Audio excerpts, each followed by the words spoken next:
नमस्कार. आज कोलाजमध्ये आपल्याकडे पाहुणे म्हणून जे लाभलेले आहेत ते तरुण तडफदार महाराष्ट्राचे नेते आणि देशावर आपली छाप टाकलेली आहे.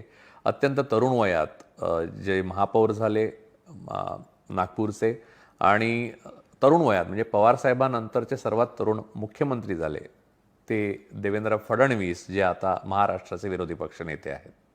नमस्कार देवेंद्र. नमस्कार. तुम्ही महापौर महाराष्ट्रात तर सगळ्यात तरुण महापौर म्हणून तुमचा रेकॉर्ड आहे, अजूनही तो कायम आहे, बरोबर? नाही, मला असं वाटतं की त्याच्यानंतर बहुधा गणेश नाईकांचा मुलगा त्यांनी तोडला तो. गणेश नाईकांचा मुलगा ते माझ्यापेक्षा 2 वर्ष अजून लहान होते झाले तेव्हा.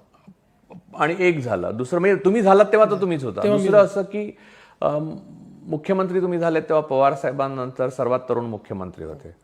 आता मुख्यमंत्री पद जे तुम्हाला मिळालं म्हणजे तुम्ही जेव्हा मुख्यमंत्री पदाची शपथ घेतली तो एक क्षण आणि नंतर तुम्ही मुख्यमंत्र्याकडनं परत विरोधी पक्ष नेते झाला, हे दोनही गोष्टी अत्यंत अनपेक्षित होत्या राज्याला, तुम्हाला स्वतःला.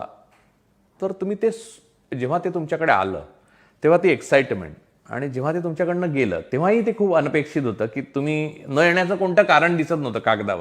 कागदावर सगळं फुलप्रूफ होतं आणि तुमच्याकडनं मुख्यमंत्रीपद गेलं. यावेळेला तुम्ही सुखदुःखे समीकृत्वा लाभलाभो या जय असं घेतलं का? पहिल्या वेळेला आनंद पण खूप एक्साइटमेंटने उपभोगला आणि दुसऱ्या वेळेला काही काळ तुम्हाला त्यातनं सावरायला वेळ द्यावा लागला, काय झालं? नाही, असं आहे की मी अजून काही योगिक अशा परिस्थितीमध्ये पोचलेलो नाही, अजूनही माणूसच आहे. त्याच्यामुळे निश्चित आनंदही होतो, दुःखही होतं. पण एक गोष्ट सांगतो की ज्यावेळेस मुख्यमंत्री झालो, साधारण मला कल्पना होती, म्हणजे मी कधी बाहेर बोललो नाही, पण मी बनेन अशी मला जवळजवळ कल्पना होती. केंद्रीय नेतृत्वाने दिली? ती दिली होती, काही ना काही प्रमाणात मला ती दिलेली होती.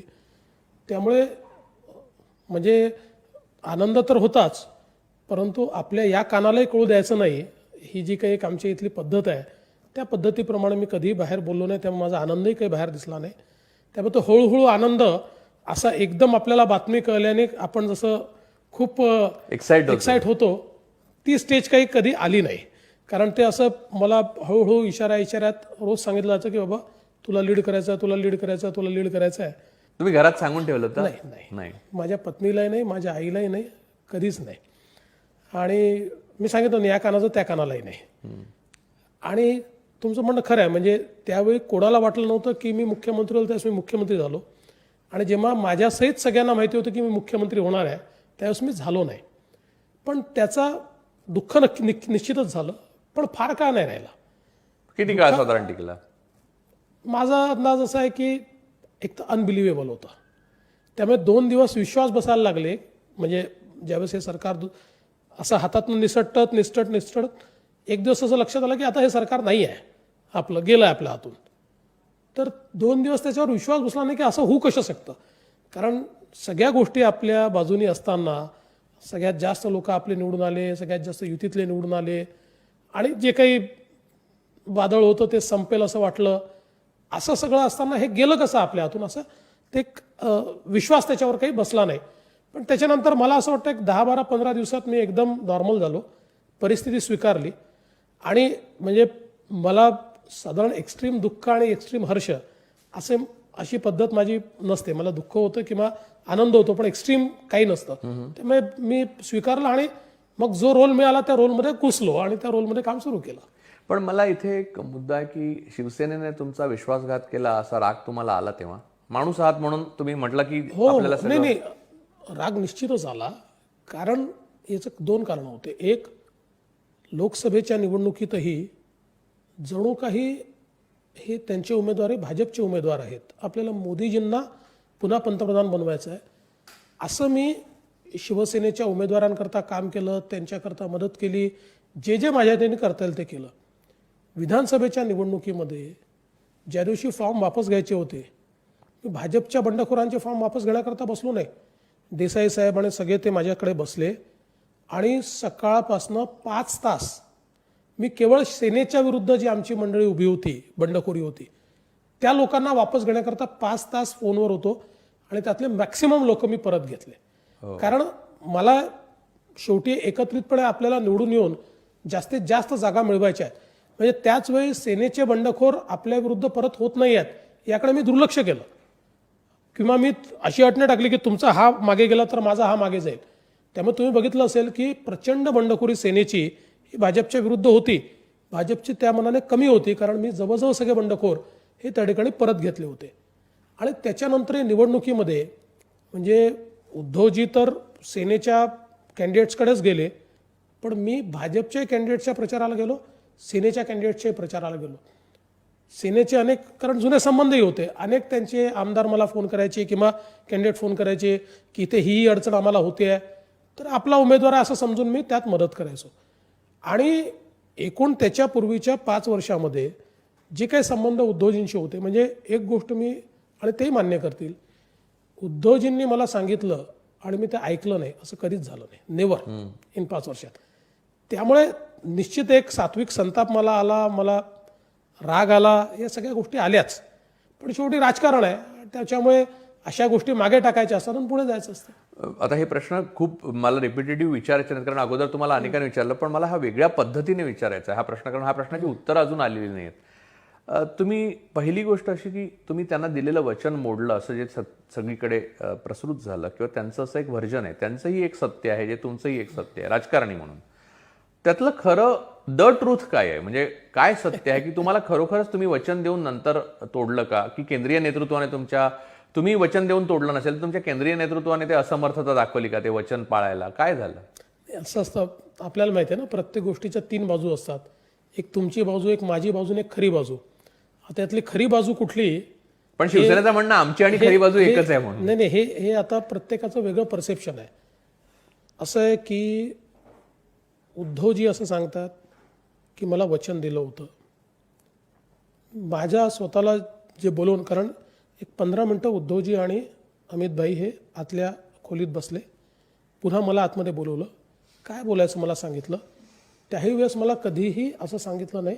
हे सांगण्यात आलं जरूर की 50-50% आपल्याला जागा वाटून घ्याव्या लागतील आणि या संदर्भातली घोषणा करा. आणि काय बोलायचं हे मी तिथे मराठीत आणि हिंदीत बोलून दाखवलं दोघांसमोर. त्या दोघांनी अप्रूव्ह केलं आणि हे ठरलं की मीच बोलायचं. त्यांनी एक शब्द बोलायचा, त्याच्यापेक्षा जास्त काही बोलायचं नाही, आणि प्रेस संपवायची. इतकं सगळं झालं. पण त्याही पलीकडे जाऊन सांगतो की ज्यावेळेस म्हणजे विधानसभेचं सगळं आपलं हे चाललं होतं, ते लोकसभेचं ज्यावेळेस चाललं होतं, सगळ्या म्हणजे वाटाघाट्या चालल्या होत्या. हो, अमितभाई मातोश्रीवर गेले होते. ते अमितभाई मातोश्रीवर जे आले ते सबसिक्वेंट आले, त्याच्या आधी आम्ही भरपूर वाटाघाटी केली. आणि या वाटाघाटीमध्ये एक दिवस उद्धवजी होते, आदित्य होतं, मी होतो आणि आमच्याकडनं अजून एक जण होते. आमचं चर्चा सुरू झाली आणि त्या चर्चेमध्ये त्यांनी पालघरचा आग्रह धरला. मग मी म्हटलं आमची सिटिंग सीट आहे, पालघर कशी देता येईल. मग जवळजवळ आम्ही ॲग्री केलं, नंबर्सही ॲग्री केले. आणि मग शेवटी उद्धवजी असं म्हणाले की बघा, ते आम्हाला विधानसभेच्या वेळी 50% हे तर जागा ठीक आहे, पण आम्हाला मुख्यमंत्रीपद लागेल. तर मी म्हटलं मुख्यमंत्रीपदाचं तर मला काही मॅन्डेट नाही आहे. म्हणाले नाही, मी परवा फोनवर अमितभाईंशी बोललो होतो, त्यावेळेस मी त्यांना सांगितलं होतं. तर रात्री 2 वाजले होते. मी म्हटलं मी आत्ता अमितभाईंना उठवतो. मी रात्री 2 वाजता अमितभाईंना उठवलं. म्हटलं त्यांचं म्हणणं असं आहे. ते म्हणाले पण मी त्यांना सांगितलं हे शक्य नाही आहे आणि मी शब्द दिलेला नाही आहे, आणि याच्यावर जर आपली बोलणी तुटत असेल तुम्ही तोडून टाका, कारण हे आपल्याला मान्य नाही आहे. आणि त्याच्यावर आम्ही बोलण्या तोडल्या. रात्री 2 वाजता ते घरी गेले, मी घरी गेलो. त्यानंतर 2 दिवसांनी पुन्हा मध्यस्थी झाली आणि मग पालघरची सीट त्यांना द्यायची आणि क्लोज करायचं असा निर्णय झाला. याचा अर्थ काय होता, तर मुख्यमंत्री पदावर तुटलं होतं आणि ते आम्ही पालघरवर जोडलं आणि मुख्यमंत्रीपद नाही, हा निर्णय पक्का झाला. आता याच्यानंतर मला हे समजतच नाही की ते कुठे हा विषय धरून बसले की मला हो म्हटलं. आणि मी पुन्हा अमितभाईंनाही विचारलं. ते म्हणाले की मी समोर, म्हणजे ते 15 मिनटं जे आतमध्ये होते त्यावेळेस आमच्या वेगवेगळ्या चर्चा झाल्या, पण कधीही, कारण म्हणाले मुख्यमंत्री या विषयावर आम्ही क्लोज केलं होतं ऑलरेडी की ते शक्य नाही आहे, त्यामुळे असा शब्द कधी दिलेलाच नाही. आता मला हे समजत नाही की हा शब्द ते कुठून पकडून बसले. आमच्या नेत्यांचं म्हणणं होतं की आम्ही तो कधी शब्द दिलेला नाही. याच्यामध्ये खरं सांगतो की सगळ्यात महत्त्वाची गोष्ट आहे, या सगळ्या गोष्टीतनं मार्ग निघू शकला असता, मात्र उद्धवजींनी माझ्याशी बोलणंच टाळलं. आणि मला राज्य गेल्याचं दुःख नाही किंवा ठीक आहे ते कसे वागल्याचं दुःख नाही, पण याचं मनापासून दुःख आहे की 5 वर्ष ज्या व्यक्तीचा शब्द मी पडू दिला नाही, ज्यांच्या खातर माझा महापौर मुंबईत बनू शकला असता, पण मी सगळं सोडून दिलं मुंबई पूर्ण कंप्लीट आणि सांगितलं तुम्ही घ्या, मला कुठलंही पद नको. अशा परिस्थितीमध्ये माझ्याशी फोनवर देखील बोलायला त्यांनी नकार दिला. याचं दुःख मात्र मला मनात प्रचंड आहे. पण फोनचं कल्चर त्यांचं तसं आहेच ना, म्हणजे नाही, प्रश्न काय आहे की हे म्हणजे ते इनकमिंग फोनचं ते मर्जीवर ठेवतात. हे कल्चर जे काही आहे, मी सिटिंग मुख्यमंत्री होतो, त्यांच्यासोबत आम्ही दोघं एकत्रित निवडून आलेलो होतो, त्याच्यानंतर नवीन सरकार बनवायचं होतं आणि एवढंच नाही तर मला हे माहिती आहे की ते फोन घेतील किंवा घेणार नाही असा प्रश्न असतो. म्हणून त्यांच्याकडनं जे काही मध्यस्थ होते त्यांच्याशी बोलणी करून, मग त्यांच्या इथे जे लोक त्यांचे फोन पाहतात त्यांच्याशी बोलणी करून, त्यांच्याकडनं वेळ कन्फर्म करून 4दा फोन केला मी आणि तो त्यांनी घेतला नाही. म्हणजे मला हे सांगण्यात आलं आदल्या रात्री की उद्या 11:30ला तुम्ही फोन करा, तुमच्याशी बोलतील. मग सांगितलं 11:15ला फोन करा, तुमच्याशी बोलतील. असं 2 वेळा घडलं, माझ्याशी ते बोलले नाहीत. मला याचं मनापासून दुःख आहे. असं आहे की जर तुमचं माझं पटलं नाही ना, तर मग समोरून हे सांगितलं पाहिजे की नाही पटत, मी नाही बोलणार. फोन करून सांगितलं पाहिजे की मला याच्यावर चर्चा करायची. त्यामुळे व्यक्तिगत संबंधांना कायमचा तडा गेला असं वाटतं तुम्हाला? नाही, तडा वगैरे काही जात नाही. अशा या गोष्टींनी काही व्यक्तिगत संबंधांना तडा जातो असं मी आत्ताही त्यांना उचलून फोन करतो किंवा तेही मला फोन करतात, तो प्रश्न नाही आहे. पण मनात मात्र दुःख तर राहील. पण ती घडी विस्कटली ना. हा, नाही विस्कटलीच 100%. मी तुम्हाला सांगतो की त्यांची माझी चर्चा जर झाली असती, प्रत्येक गोष्टीतनं मार्ग निघाला असता. आणि असं सरकार हे जे आज ते चालवत आहेत आणि विचारांच्या विरोधात जाऊन चालवत आहेत, म्हणजे ते असं म्हणतात की बाळासाहेबांचं स्वप्न होतं आणि मी त्यांना दिलेलं वचन होतं. पण मी त्याच्यावर उलटा प्रश्न विचारतो की बाळासाहेबांना असं वचन दिलं होतं की काँग्रेस आणि राष्ट्रवादीच्या जीवावर मी मुख्यमंत्री बनवीन? असं नव्हतं. बाळासाहेबांना ते मान्य झालं नसतं, कधीच झालं नसतं. म्हणजे आता तुमच्यासमोर मी गौप्यस्फोट करतो की 2 वर्षापूर्वी एक स्थिती अशी आली होती की राष्ट्रवादी आणि आम्ही सोबत यायचं असा निर्णय झाला आणि त्यावेळेस पंतप्रधानांनी सांगितलं की काँग्रेसला आयसोलेट करा. पंतप्रधानांनी सांगितलं की राष्ट्रवादी आणि भाजप सोबत यायचं असेल तर शिवसेनेला सोबत घ्यावं लागेल, शिवसेनेशिवाय नाही. म्हणजे इतकं क्लिअर कट पंतप्रधानांनी स्पष्टपणे सांगितलं. आणि पंतप्रधानांचा निरोप थेट अमित भाईंनी माननीय पवार साहेबांना सांगितलं की एकत्रित यायचं असेल, काँग्रेसला आयसोलेट करायचं असेल तर शिवसेना आम्हाला सोबत लागेल, शिवसेनेशिवाय आम्ही तुम्हाला घेत नाही. आता ही सगळी परिस्थिती असताना त्यामुळे केवळ तुम्ही राष्ट्रवादीला बरोबर घेतलं नाही. हां, आणि त्यावेळेस नाही घेतलं आम्ही. म्हणजे त्याच वेळेस म्हणजे राष्ट्रवादी त्यावेळेस पूर्णपणे आमच्यासोबत यायला तयार होते. त्यामुळे मला असं वाटतं की या सगळ्या याच्यात एकूण त्यांनी काय मिळवलं मला माहिती नाही, पण मी हे दाव्याने सांगतो, ते माननीय बाळासाहेबांचे सुपुत्र असतील, त्यांचा सगळा अधिकार बाळासाहेबांवर आहे. पण तरी मी ज्या माननीय बाळासाहेब ठाकरेंना ओळखतो, त्यांनी कधीही काँग्रेस राष्ट्रवादी सोबत सरकार बनवायला मान्यता दिलीच नसती. इथे एक प्रश्न, आता तुम्ही राष्ट्रवादीचा काढला म्हणून तोही मुद्दा घेतो, म्हणजे त्याच्यानंतर आपण एक वेगळ्या मुद्द्यावर जाऊ, अधिक मोठ्या आणि माणसांच्या दृष्टीने महत्त्वाच्या, जनतेच्या दृष्टीने महत्त्वाच्या. पण तो मुद्दा राहून जातोय वारंवार, म्हणून की तुम्ही नंतर एक राष्ट्रवादी काँग्रेसच्या बरोबर जुळवून, म्हणजे अजितदादा पवार, माननीय अजितदादा पवारांबरोबर जुळवून एक 80 तासांचं एक सरकार स्थापन केलं. ते अयशस्वी झालं. पण एक मला त्याच्यात मुद्दा आजही मला व्यक्तिशः आणि महाराष्ट्रातल्या जनतेला एक सतत जाणवतं की पवार कुटुंबामध्ये अशी पद्धत नाही की त्यांच्यातला जो सर्वात ज्येष्ठ असतील, मग पवार साहेबांचे मोठे भाऊ होते तेव्हा ते, किंवा आता पवार साहेब, त्यांना विचारल्याशिवाय काही करत नाहीत लोक. तर अजितदादांचं हे बंड हे आश्चर्यकारक ऐतिहासिक महाराष्ट्राच्या दृष्टीने पण होतं, तुमच्या दृष्टीने म्हणजे तुमची पर्सनॅलिटी बघता अशा प्रकारे काही करणं हे पण धक्कादायक होतं. म्हणजे खरं सांगायचं की तुमचे अनेक चाहते केवळ त्या एका कृतीने दुखावले, व्यक्तिगत चाहते, म्हणजे पक्षाचं बाजूला ठेवू आपण, पण तुम्हाला व्यक्तिगत तुमची 5 वर्षात जी प्रतिमा निर्माण झाली त्याला कायमचा तडा गेला त्याने. एक दुसरी गोष्ट अशी की अजितदादा जे बरोबर आले ते पवार साहेबांच्या संमतीने आले का संमती विना आले हे गुलदस्त्यात राहिलं. आणि तुम्ही मला मागे म्हणाला होता, म्हणजे एका इंटरव्ह्यूमध्ये म्हणाला होता की या गोष्टीबद्दल योग्य वेळी खुलासा होईल.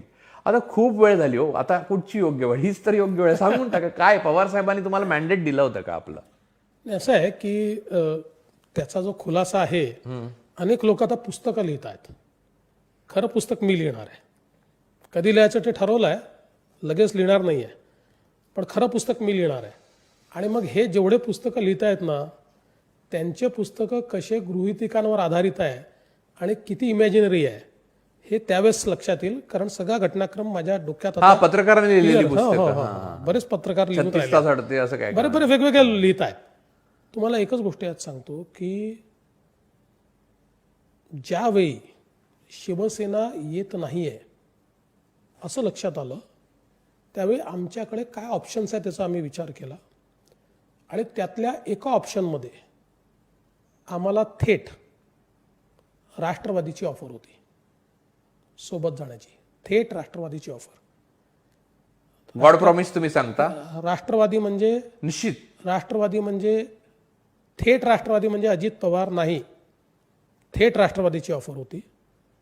या संदर्भात योग्य त्या चर्चा देखील झाल्या होत्या. आणि त्यानंतर तुम्ही होता त्या चर्चेत? मला माहिती आहे, मी होतो. एका चर्चेत मी होतो, एकात मी नव्हतो, जे काय असेल. आणि एकदम टोकाच्या चर्चा देखील, म्हणजे सगळ्या ज्या व्हायला पाहिजेत त्या लेवलच्या सगळ्या चर्चा झाल्या होत्या.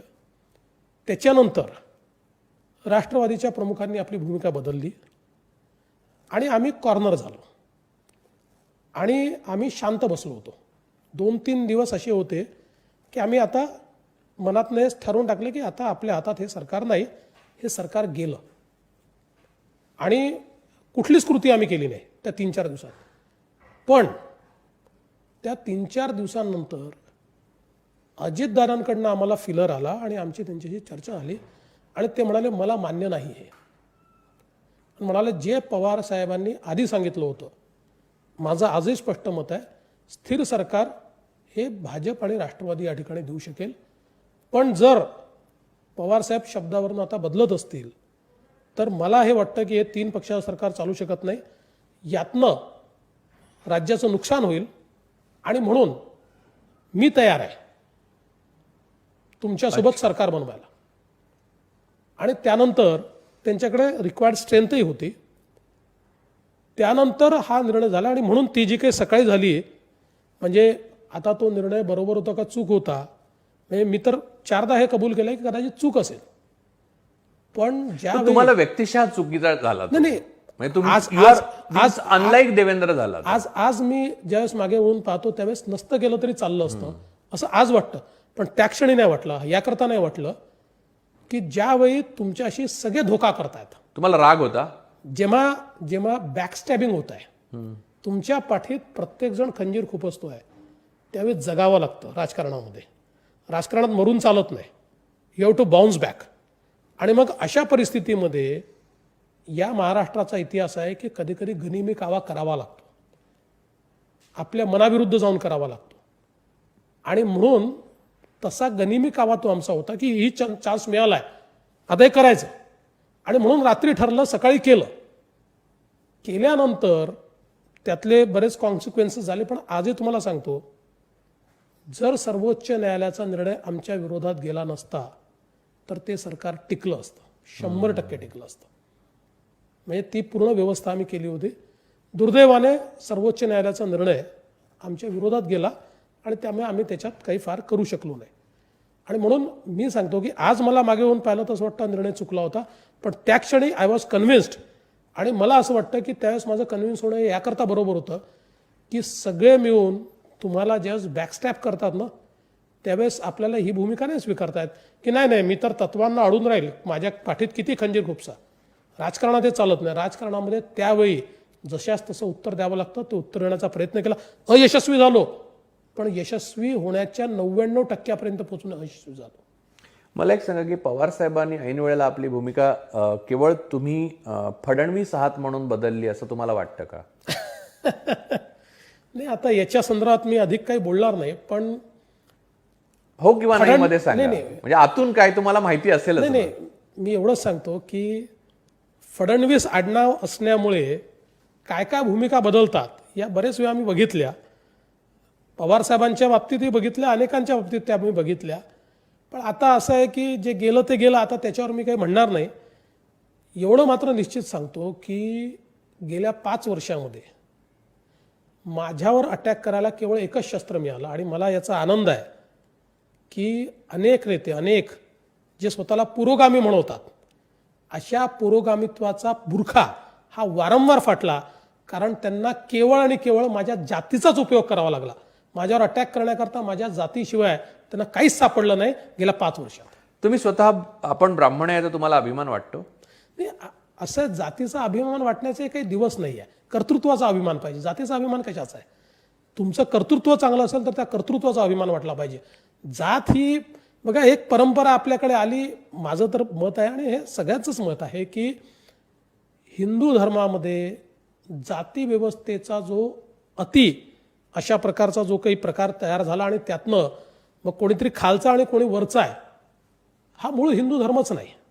आणि त्याच्यामुळे याचा तिरस्कारच केला पाहिजे. कोणी याचा पुरस्कार करू शकत नाही. आणि म्हणून जातीचा अभिमान वगैरे आता या गोष्टी नाही आहे. कर्तृत्वाचा अभिमान आहे. जात कुठली असो, ज्याचं कर्तृत्व चांगलं त्याचाच अभिमान बाळगला पाहिजे. एक दुसरा मुद्दा असा आहे की तुम्ही ज्या पद्धतीने 5 वर्ष महत्वाकांक्षेने आणि डायनामिझमने चालवलं सरकार, चांगलं वाईट कुठचंही सरकार 100% यशस्वी असू शकत नाही किंवा 100% अयशस्वी करू शकतो एखादा मनुष्य, पण 100% अयशस्वी जर प्रयत्न केले तर यशस्वी 100% होऊ शकत नाही. त्यात कमी राहिल्या असतील पण तुम्ही केलं. ते पाहता एकीकडे चर्चा अशी सुरू झाली की देवेंद्र फडणवीस हे केंद्रीय नेतृत्वासाठी योग्य उमेदवार आहेत पुढच्या काळात, म्हणजे लगेच नाही, काही वर्षानंतर. आणि ही चर्चा खूप मोठ्या प्रमाणावर देशभर केली जायची, कारण देशातले सगळे नेते भारतीय जनता पक्षातले पाहिले तर मोदीजींनंतर एक अमित भाई सोडले तर तुमचं नाव घेतलं जायचं. तर यामुळे केंद्रीय नेतृत्वातले जे मोदीजींच्या नंतरच्या रांगेत उभे असलेल्यांना किंवा म्हणजे थेट बोलायचं झालं तर अमित भाईंना थोडा त्रास झाला असं एक परसेप्शन आहे. ते बरोबर आहे का चूक आहे? काय राजकारणामध्ये इतक्या वेगवेगळ्या कपोल कल्पित गोष्टी तयार होतात. मी कधी कधी ते ऐकतो तर मला हसायला येतं. बघा एक सांगतो, गेल्या 5 वर्षामध्ये किंवा आजही आमच्या पाठीशी सगळ्यात भक्कमपणे कोणी उभं राहत असेल तर ते अमित भाई आहेत. असे मोदीजी आमचे नेते आहेत, ते पंतप्रधान आहेत. प्रत्येक छोटी मोठी गोष्ट घेऊन त्यांच्यापर्यंत आम्हाला नाही जातात. पण किती छोट्यातली छोटी गोष्ट असेल तरी अर्ध्या रात्री फोन करून अमित भाईंना सांगता येतं आणि अर्ध्या रात्री तेवढ्या सिरियसली घेऊन त्या गोष्टी ते करतात. म्हणजे अगदी अजित पवारांसोबतचा जो काही आमचा इन्सिडेंट झाला त्यात जे काही झालं असेल पण त्याचे शिल्पकारी अमित भाईच होते.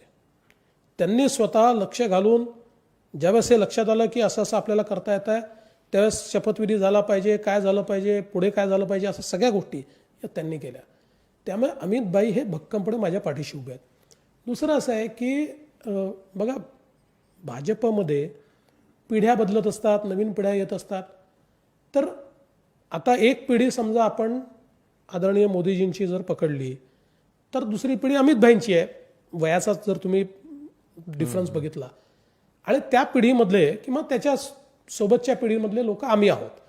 त्यामुळे साहजिक देशाच्या संपूर्ण राजकारणामध्ये कधी ना कधी आम्हाला रोल प्ले करावाच लागेल.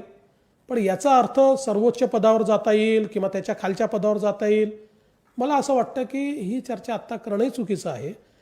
आणि मला माझ्या क्षमता आणि मर्यादा दोन्ही माहिती आहेत आणि माझ्या क्षमता आणि मर्यादांच्या आधारावर मी कधी ते स्वप्न देखील पाहत नाही. आता काय असतं की ज्यांना राजकारण समजत नाही अशा लोकांना किंवा आपल्या राज्यातले लोक असतात, आपल्या जवळचे लोक असतात, त्यांना आपलाच माणूस खूप मोठा वाटतो. त्यांना वाटतो की जगात आपलाच माणूस मोठा आहे. असं नाही आहे. पण अनेक चांगले असं एक म्हणजे मी स्वतःच लिहिलेलं आहे त्यामुळे मला माहिती आहे की एक पवार साहेबांनंतर म्हणजे महाराष्ट्राचे नितीन गडकरी सोडले तर देशामध्ये पक्ष आपण बाजूला ठेवू तर देशामध्ये जर कोणी चांगल्या पद्धतीने शिकलेला, सुसंस्कृत, जागतिक राजकारण करणारा माणूस म्हणजे तुम्हीच होता आणि तुम्ही आहात. म्हणजे तुम्ही देशात जात नाहीये हा मुद्दा वेगळा, किंवा जात असाल तर आम्हाला म्हणजे आता चीनने परत हल्ला केल्यामुळे असं परिस्थिती की हिमालयाच्या मागे सह्याद्री जातो की काय अशी परिस्थिती आहे. आता हिमालयाबद्दल मला माहित नाही पण सह्याद्री जाऊ शकतो. तर हा मुद्दे जे आहेत ते परत परत येतात. त्याचं कारण असं की तुमचा अनुभव ज्यांनी बघितला म्हणजे घेतला 5 वर्ष मुख्यमंत्री म्हणून त्यानंतर स्वाभाविकपणे वाटतं की महाराष्ट्राचा आपल्याला कधी पंतप्रधान पद महाराष्ट्राला मिळालं नाही, ते मिळावं असं पवार साहेबांच्या बाबतीत सतत वाटलं आणि आजही वाटतं, म्हणजे त्यांचं वय झालं तरी सुद्धा. त्याच्यानंतर तुम्हीच दिसता, तर त्यामुळे ते वाटणं काही चुकीचं नाही आणि तुम्हालाही तर वाटलं तर चुकीचं नाही. आता तुम्ही बोलणार नसाल तर नका बोलू, नाही, कारण पक्षात असं बोलणं असतं चुकीचं आहे. की माणसं आपल्याला अनेक वेळा दिसत नाही. म्हणजे समजा 2012 साली तुम्हाला जर कोणी सांगितलं असतं की देवेंद्र फडणवीस पुढचा मुख्यमंत्री आहे, तर तुम्ही म्हणाला असता की नाही, तो विरोधी पक्षात चांगलं काम करतो, भाजपच्या प्रमुख 5-7 नेत्यांमध्ये आहे, पण मुख्यमंत्री होईल असं मला वाटत नाही. किंवा कोणीही असं म्हटलं असतं, साहजिक असं म्हटलं असतं. राजकारणामध्ये फार डायनामिझम आहे, फार डायनामिक अशा पद्धतीनं राजकारण चालतं. लोक आपल्याला अनेक माहिती नसतात, लोक तयार होतात, लोक पुढे येतात, लोकांना संधी मिळते. त्यामुळे मला असं वाटतं की ठीक आहे, मी एक भाजपचा पुढच्या पिढीतल्या नेत्यांपैकी एक नेता आहे, त्यामुळे कधी ना कधी मी पंतप्रधान बने. नाही केंद्रीय भाजपमध्ये काम करेन, जी काही जबाबदारी ती येईल. पण आजही मी तुम्हाला अगदी स्पष्ट सांगतो, म्हणजे हे काही मॉडेस्टी आहे वगैरे असं नाही, पण मला स्वतःला असं वाटत नाही की आज तरी पंतप्रधान पदाचं स्वप्न पाहावं एवढी माझी क्षमता आहे. केंद्रातला जो म्हणजे पुढे जाण्याचा तुमचा जो भाग आहे, त्याच्या अगोदर तुम्ही असं ठरवलं, एका मुद्द्यावर एका पॉईंटला तुम्ही अगोदर असं पण बोललात की मी राज्यात आधी नीट केल्याशिवाय केंद्रात काही जात नाही. तर महाविकास आघाडीचं सरकार येऊन 6 महिने झाले. उद्धवजी ठाकरे मुख्यमंत्री पदाचं सुरुवातीचा त्यांचा एक हनीमून पिरियड असतो प्रत्येक मुख्यमंत्र्याचा किंवा पंतप्रधानाचा, तो संपला. त्याच्यानंतर वास्तवाला सतत सामोरं जातं. लोकांना पण सरकार आवडतं ना आवडतं याच्याबद्दल वस्तुनिष्ठ विचार करावा लागतो. आणि या काळामध्ये कोरोना जंतुसंसर्गाने होणाऱ्या कोविड-19 सारख्या एका पॅन्डेमिकला, महाभयंकर साथीच्या आजाराला, जे हवेत नव्हतो, त्या जंतुसंसर्गाला जग सामोरं जाते. महाराष्ट्र, मुंबई पण सामोरी जाते. अशा वेळेला तुमचा आवाज हा प्रामुख्याने विरोधाचा राहिलेला, की त्याच्या लोकांसाठी जे केलं जातं ते पुरेसं नाही आहे, किंवा संख्या, टेस्ट, लोकांना मिळणारे बेड्स किंवा लोकांना मिळणाऱ्या उपचार पद्धती, व्हेंटिलेटर्स, या सगळ्याची समस्या आहेत असं तुम्ही वारंवार बोललात. आता त्याच्यात एक मुद्दा असा आहे की तुम्ही बोललात की तुमच्या विरोधक आणि तुमचे ट्रोल्स हा मुद्दा मांडतात, तो आधीच मी मांडून घेतो, म्हणजे काय होतं, तुम्हाला उत्तर द्यायला सोयीचं होईल, की तुम्ही केंद्रातनं किती पैसे आणले हो, किंवा जीएसटीचा परतावा अजून आलेला नाहीये, हा दुसरा मुद्दा. तिसरा मुद्दा, केंद्राने केलंय काय इथे सगळं. तुम्ही सीएम केअरला पैसेच नाही दिले, म्हणजे सीएम फंडला पैसे नाही दिले, पीएम केअरला सगळे पैसे बीजेपीच्या लोकांनी दिले, आणि मग तुम्ही मागण्या कसल्या करता. सार्वजनिक जीवनामध्ये सार्वजनिक आरोग्याच्या संदर्भातले प्रश्न उपस्थित करायला सामान्य माणसाने पण उपस्थित केले पाहिजे. तुम्ही तर विरोधी पक्ष नेते आहात, आता तुमची भूमिका सांगा. तुम्हाला मी त्याच्यावरचे इफ्स अँड बट्स सांगितलेले आहेत. त्यामुळे मला उत्तर जरा लांब द्यावं लागेल. द्या ना. त्यामुळे पहिलं गोष्ट अशी आहे की केंद्र सरकारने किती पैसे दिले हे विचारणाऱ्यांच्या तोंडावर सगळी आकडेवारी मी फेकली, त्याचं उत्तर ते देऊ शकले नाहीत. 28,000 कोटी रुपये केंद्र सरकारने राज्याला दिले. जीएसटीच्या परताव्याच्या संदर्भात, खरं म्हणजे जीएसटीचा परतावा असा जो विषय सांगितला जातो, हे कंपेन्सेशन आहे, हा परतावा नाही आहे. ज्यावेळेस जीएसटी लागू झाला त्यावेळेस 2016-17ला जेवढा जीएसटी राज्याला मिळत होता त्याच्यावर 14% अधिक्याने प्रत्येक राज्याला जीएसटी मिळेल, आणि त्याच्यात जे काही कमतरता येईल त्याकरता एक स्पेशल फंड तयार झाला, जो फंड जीएसटी काउन्सिल ऑपरेट करते. त्या फंडमधनं तेवढं कंपेन्सेशन मिळेल. जर कमी तुमचा जमा झाला तर तेवढे पैसे 5 वर्षापर्यंत ती काउन्सिल देईल. आता यावेळी काउन्सिलचा पैसाच संपला, आणि त्यामुळे प्रश्न असा निर्माण झाला की हे पैसे द्यायचे कोणी. केंद्र सरकारने या कोविडच्या काळात निर्णय केला, कन्सॉलिडेटेड फंडमधनं पैसा दिला, आणि फेब्रुवारीपर्यंतचे सगळे पैसे क्लिअर केले. आता फक्त 1100 कोटी रुपये बाकी आहेत. आता त्याच्या अगेन्स्ट जे डिव्होल्युशन ऑफ टॅक्सेस आहेत, या डिव्होल्युशन ऑफ टॅक्सेसमध्ये जेवढा टॅक्स जमा होतो देशामध्ये, त्यात प्रत्येक राज्याचा हिस्सा फायनान्स कमिशनने ठरवला आहे, तेवढा हिस्सा त्या टॅक्सेसमधनं तेवढ्या पर्सेंटेजने द्यायचा असतो. आता यावर्षी पॅन्डेमिकमुळे टॅक्स कलेक्शनच झालं नाही, त्यामुळे महाराष्ट्राला साधारण 1100-1200 कोटी रुपयाचा हिस्सा हा पहिल्या 2 महिन्याचा आणि दुसऱ्या 2 महिन्याचा 1100-1200 कोटी रुपयाचा मिळणं हे अभिप्रेत होतं. पण केंद्र सरकारने जाऊन निर्णय घेतला की राज्यांना आता पैशाची गरज आहे, आणि म्हणून केंद्र सरकारने बजेट मांडलं होतं त्यावेळेस जेवढे एक्सपेक्ट केले होते टॅक्सेस तेवढेच टॅक्सेस मिळतील असं समजून महिन्याचा हिस्सा फायनल केला आणि 5800 कोटी रुपये दिले. म्हणजे पहिल्याच 2 महिन्यामध्ये जवळजवळ 4,500 कोटी रुपये केंद्र सरकारने जास्त दिले. याच्या व्यतिरिक्त SDRF मध्ये ज्यावेळेस आपल्या इथे सगळे रिलीफ कॅम्प वगैरे लावले त्याचा खर्च करण्याकरता 1,600 कोटी रुपये दिले. याच्या व्यतिरिक्त PPE किट्स मास्क वगैरे तर दिलेच,